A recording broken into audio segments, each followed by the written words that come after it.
Hello, Fiedelbogen here. To my fellow workers in the vineyard, worldwide, greetings. Today, I bring an open message to the non-feminist women of the world. The present talk is based upon an earlier statement which I posted on the Counter-Feminist blog on March 3rd, 2010.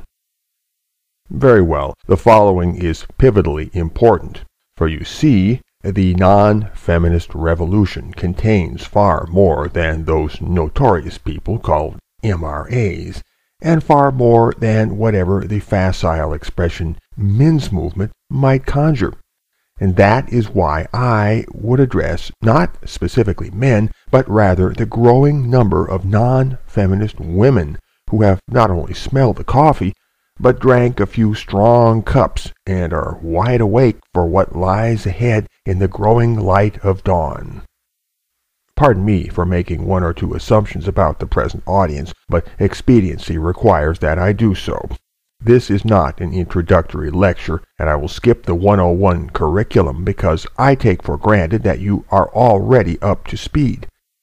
You don't need to be told that feminism is the enemy or why it is the enemy, nor do you lack an array of arguments to share with your less awakened sisters. You are perfectly aware of the damage done to men by the growth of feminist innovation, and you know this damage will only get worse, and that women too have been damaged and will be damaged further. You are well informed about this and quite a bit more, so I needn't rehash anything. I will cut to the chase and be very direct with you. Very well, I wish to clear new ground, so I will touch upon some less common points which I believe to be crucial. These are matters which call for a measured response from all of us, and for careful planning in the interest of policy. Understand that I will not gloss over the formidable obstacles and moral paradoxes which the present crisis sets before us. I fear the path ahead is fraught with ambiguity and all manner of double-edged things, but I will not sugar-glaze these matters, and I will not make the sexist assumption that you are little Miss Muffet who shrieks and runs away. No, I will be unsparingly frank, even at the risk of placing myself in a politically troublesome light. To begin, I'd like you to introspect and ask yourself something.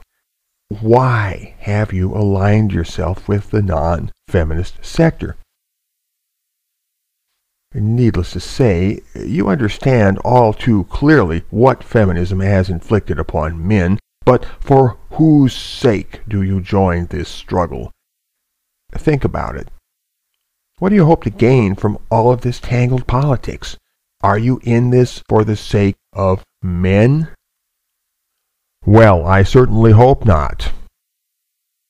Or if you insist that you are, then I hope it is not only for the sake of men that you have concerned yourself in this chaotic imbroglio, for I would like to appeal to your self-interest.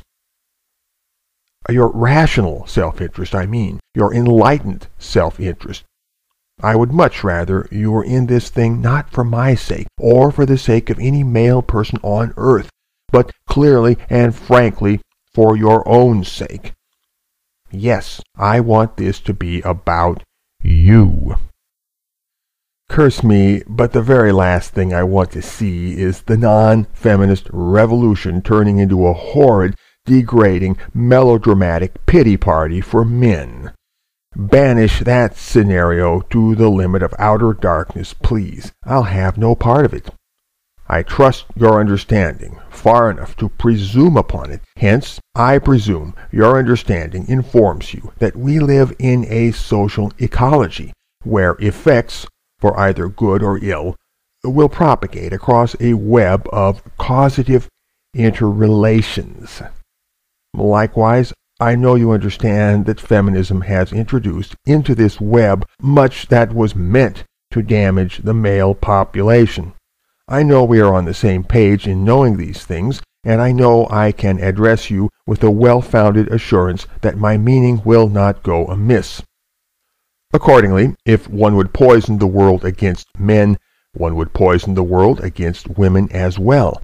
Men and women, in the mutual fabric of their interwoven existence, share far too many base factors for such effects to be limited in their scope of operation. And that, I submit, is where your rational self-interest comes into play. Feminism, I would aver, has brought a particular social world into existence. You know this world well, even too well.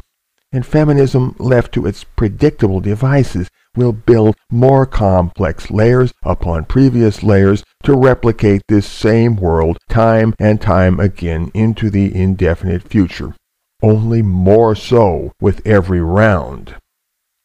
Therefore, ask yourself, is that the kind of world you want to live in? Would it be healthy to live in such a world, profitable to live in such a world, enjoyable to live in such a world, safe to live in such a world? On and on the questions go, but all to the same unvarying purpose, all converging upon the point of your rational, enlightened self-interest. What kind of world do you want to live in? And do you believe for even 5 seconds that feminism will construct such a world if given a free hand? Where does your rational and enlightened self-interest lie? With that thought echoing in your brain, let us turn to matters of a closely related tenor. I mean the objective political situation which now applies to both men and women in the aftermath of epochal feminist change. It is a posture of affairs fraught with catch-22 perplexities, and it all turns upon the axial difficulty that the social contract between men and women is no longer in effect. Forget about any so-called res publica. That construct no longer applies. I blame feminism principally, though not entirely, for this state of things. Elsewhere, I have considered at length how feminism contaminates the machinery of government and the entire body politic with anti-male bias. I have argued that feminist corruption of the social polity on all levels finally guts the legitimacy of the social contract itself, leaving only a moral vacuum in its place. Let the feminists preach and screech howsoever the spirit moves them, but they presently have no objective foundation from which to leverage any form of moral injunction or to adopt any sermonizing posture whatsoever toward men, either individually or as a group. Such being given, no feminist may rightfully take me to task for what I will say next. And that is that men and women have become separate political interest groups, and that due to the extinction of any effective social contract, they no longer owe any form of social duty or political obligation to one another. It is only the outward shell of laws and institutions, combined with the sheer force of habit or convention and common ignorance of the state of things, which keeps society glued together and functioning day by day. As a social polity, we've not yet had that funny cartoon moment when we realize that we are walking on thin air. Oh, man. Again, I chiefly blame feminism for bringing the world to this pass. Men and women are, in a purely objective, pragmatic, and structural way, enemies. I say purely objective because it is true independently of whether we like it or not. And that bears repeating.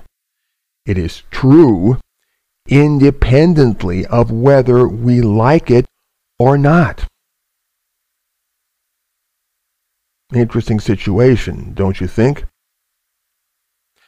And given that enemies is so ugly a word, I could proffer rivals or competitors by way of euphemism, but I think the point is clear enough.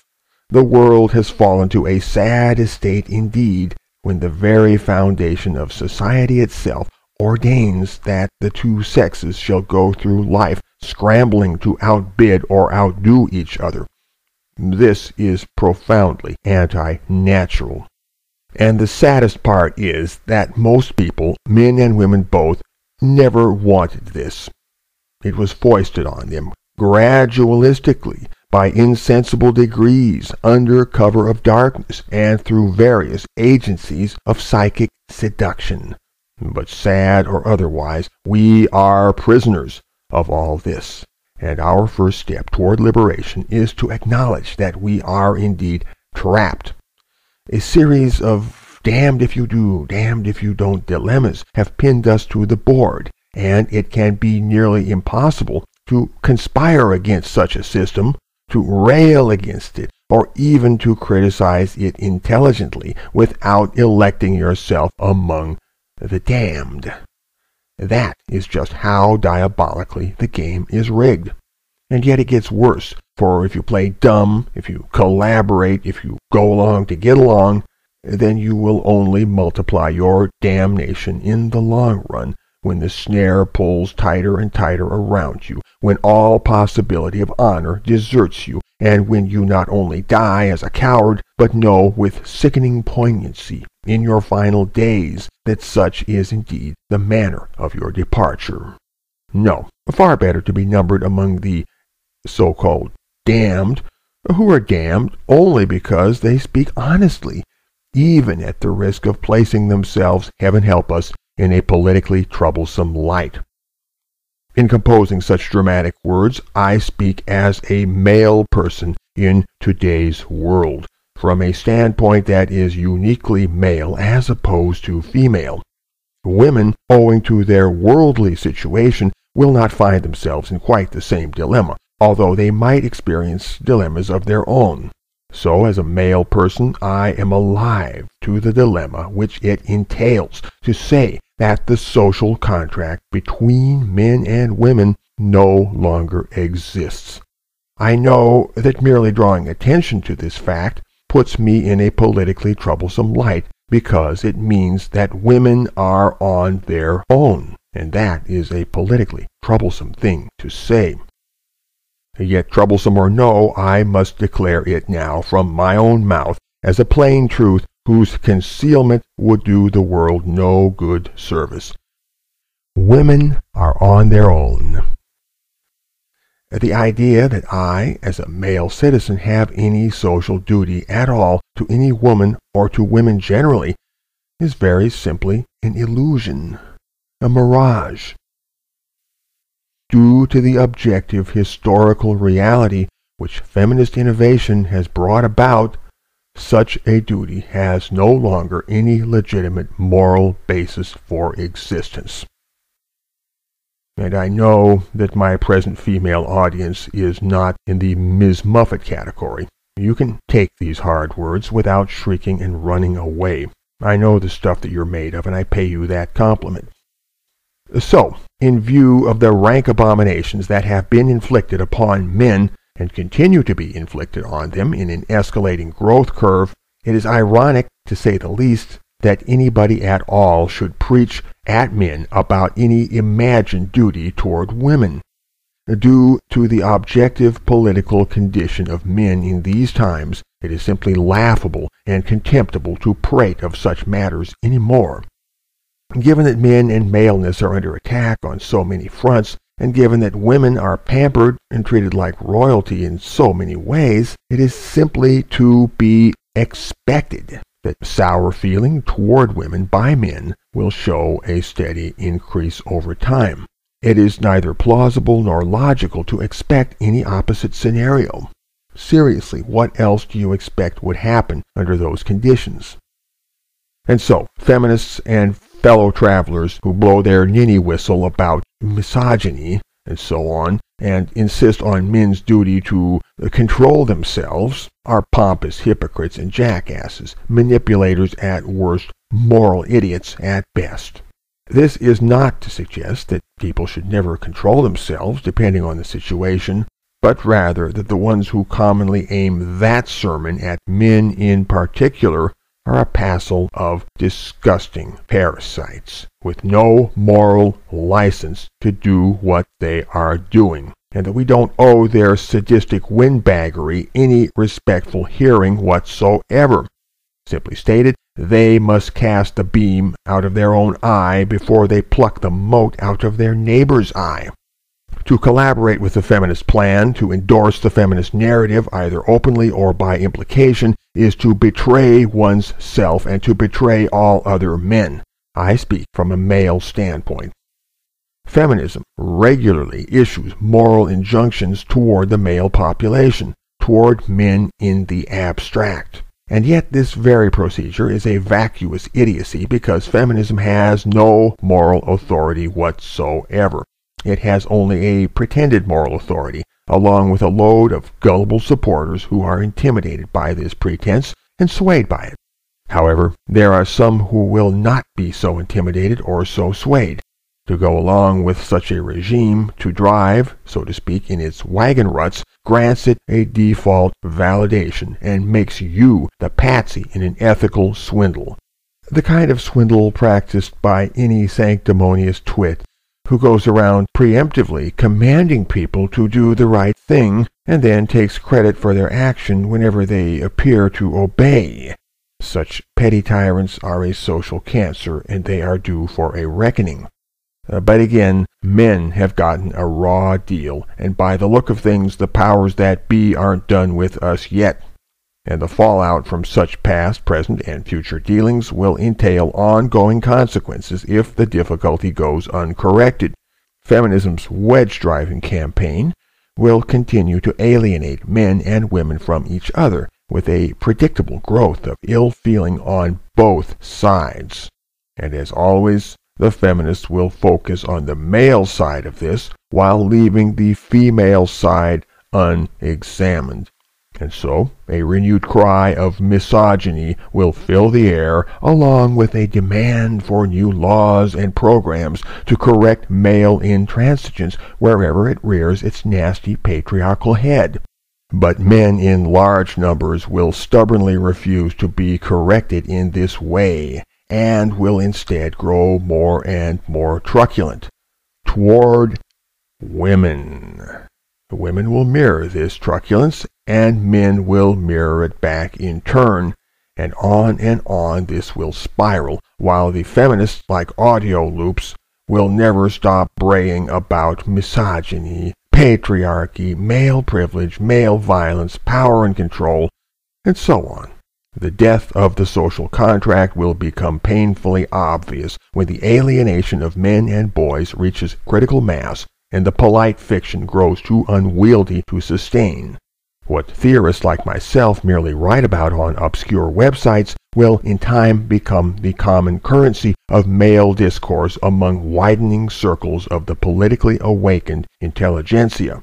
But for unintellectual men, and especially the young ones, such realization will surface as a malaise, a poorly articulated feeling to be acted out, sometimes violently, sometimes with headline-making consequences for women, yet in practice just as likely to be directed toward other men or toward the world at random. This increasingly feral and barbarian lumpen proletariat will not intellectualize the death of the social contract, but their dysfunctional behavior will demonstrate an instinct, an intuition, a primitive cognition that such a thing has occurred. Such men and boys are, you would say, politically unawakened and living in a state of false understanding. That makes them dangerous, destructive, a force to be feared. Since their understanding is merely visceral and inchoate, they cannot direct their anger toward a proper target, and so they are apt to focus it however and wherever, and as a rule with unpleasant consequences.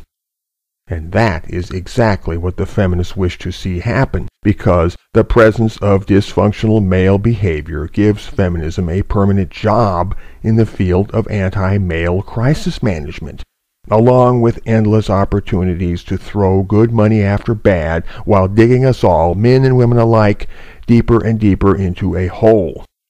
In order to thwart the feminists and to prevent the worst in every form, men in large numbers must be politically awakened. And to be politically awakened, men must learn to know feminism as their enemy. Knowing feminism as their enemy, men will be inspired to direct their polemical energy, their anger I mean, in a style that best comports with the objective state of the world. For to know the objective state of the world means, for one thing, to know who your actual enemy is. It will not do to mistake an innocent bystander for an enemy. A consensus has long existed among core partisans that feminism alone must be the target and not women generally. The many loose cannon mouths who lambaste women in the abstract are counterproductive rather than counter-feminist, because their invective against women simply mirrors feminism's transgression against men. Feminism made a deadly mistake when it launched a war against all men, and if we are smart, we'll not commit the equivalent error.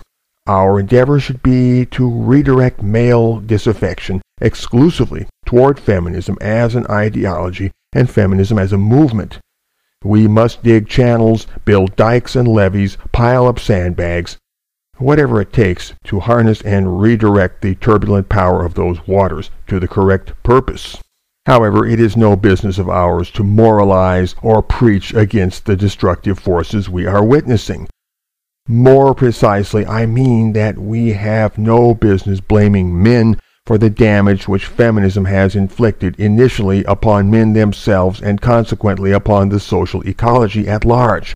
For we know that certain poisonous inputs into the social ecology, in the form of anti-male politics, will make poisonous repercussions unavoidable, and that if any blame is to be apportioned, the accusing finger should point nowhere if not upstream, to where the poison was first introduced into the system. Thus, I refuse to get fussed about it every time some chap makes a remark that sounds vaguely chauvinistic, or even a bit more than vaguely. My responsibility on such occasions is rather to parse the subtext, to weigh the complex interplay of socio-political factors that might have given rise to such an utterance within our present anti-male environment, and to make duly charitable allowances. So when a man is ironic, or facetious, or sarcastic, or voices an absolutely justifiable outrage at the state of things, I feel it is my bounden counter-feminist duty to proffer him something better than a tin ear. I will never, but never, say anything that would make him think I am working for the feminists, but rather I will advise him in a frank, brotherly, and good-humored way that his tone is politically counterproductive and unnecessary to the cause. And I will never moralize about this. Full stop. I will play the perfect pragmatist throughout, and I will discourse in political terms to him and plant political seeds in his mind, and I might even share a brotherly pitcher with the brother man, and, with his brotherly say-so, recruit him. And if he continues to say depreciatory things about women, I will simply shrug it off, and thereafter only on occasion will I suavely counsel him to adopt a different tone. I will try to impress upon him that he shouldn't let women have such power over his mind. And once again, I will not moralize about this. And that concludes part 1 of the present talk. Part 2 will be given in the recording which follows. Fiedelbogen. Out, out, out, out, out.